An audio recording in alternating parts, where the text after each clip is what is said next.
Baldawa neuro sciences and women's care hospital Solapur येथे doctor Sachin Baldawa neuro surgeon यांनी दुसऱ्यांदा मेंदूची बायपास शस्त्रक्रिया करून यशस्वी रीतीनं ती पार पाडली आहे. कर्नाटक राज्यातील विजयपूर येथील रहिवासी असलेल्या 50 वर्षीय पुरुषाला 6 महिन्या अगोदर डाव्या बाजूला पॅरालिसिसचा अटॅक आला होता. तपासणी केल्यानंतर असं लक्षात आलं की पेशंटच्या मेंदूच्या उजव्या बाजूची महत्वाची रक्त पुरवठा करणारी रक्तवाहिनी बंद होती. 24 डिसेंबर 2024 ला डॉक्टर सचिन बलदवा यांनी बंद असलेल्या रक्तवाहिनीला दुसरी रक्तवाहिनी जोडून बायपास शस्त्रक्रिया यशस्वी रीतीनं पार पाडली आहे. 6 तास चालणारी ही शस्त्रक्रिया सोलापूर जिल्ह्यातील डॉक्टर सचिन बलदवा यांनी केली आहे. 6 महिन्या अगोदर पहिली मेंदूची बायपास शस्त्रक्रिया करण्याचा मान डॉक्टर सचिन बलदवा यांच्याकडेच होता.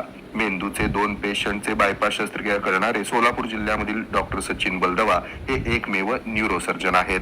याआधी देखील 18 वर्षीय तरुणाची ब्रेन ट्यूमरची सर्जरी अत्यंत गुंतागुंतीची असताना देखील पूर्ण भूल न देता डॉक्टर सचिन बलदवा यांनी यशस्वीरित्या पूर्ण केले. त्यांच्या वैद्यकीय क्षेत्रातील या योगदानाबद्दल त्यांचं अभिनंदन करत त्यांच्या या कार्याबद्दल त्यांना शुभेच्छा देण्यात येत आहेत. डॉक्टर सचिन संपत बलदवा मागील 14 वर्षापासून सोलापुरात न्यूरोसर्जन म्हणून कार्यरत आहे.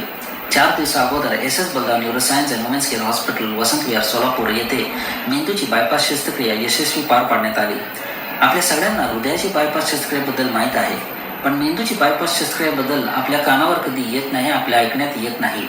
50 वर्षाच्या एका पुरुषाला 6 महिन्या अगोदर मेंदूची उजव्या बाजूची रक्तवाहिनी, जी महत्त्वाची रक्तवाहिनी होती, ती बंद पडल्यामुळे पॅरालिसिसचा अटॅक आला. पॅरालिसिसच्या अटॅकमधून सुधारल्यानंतर ती 4 दिवसा अगोदर ती बंद पडलेली रक्तवाहिनीला एक दुसरी रक्तवाहिनी जोडून त्या बाजूच्या मेंदूला रक्तपुरवठा वाढवण्याची ही अशा प्रकारची दुर्मिळ शस्त्रक्रिया करण्यात आली. ऑपरेशन नंतर तिची प्रगती अतिशय समाधानकारक आहे.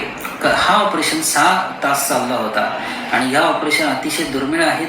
हे अशा प्रकारचे ऑपरेशन इन्स्टिट्यूशन किंवा टर्शरी केअर हॉस्पिटल किंवा मोठ्या हॉस्पिटलमध्ये करण्यात येतात. सोलापुरात हे ऑपरेशन आता दुसऱ्यांदा यशस्वी पार पाडण्यात आली.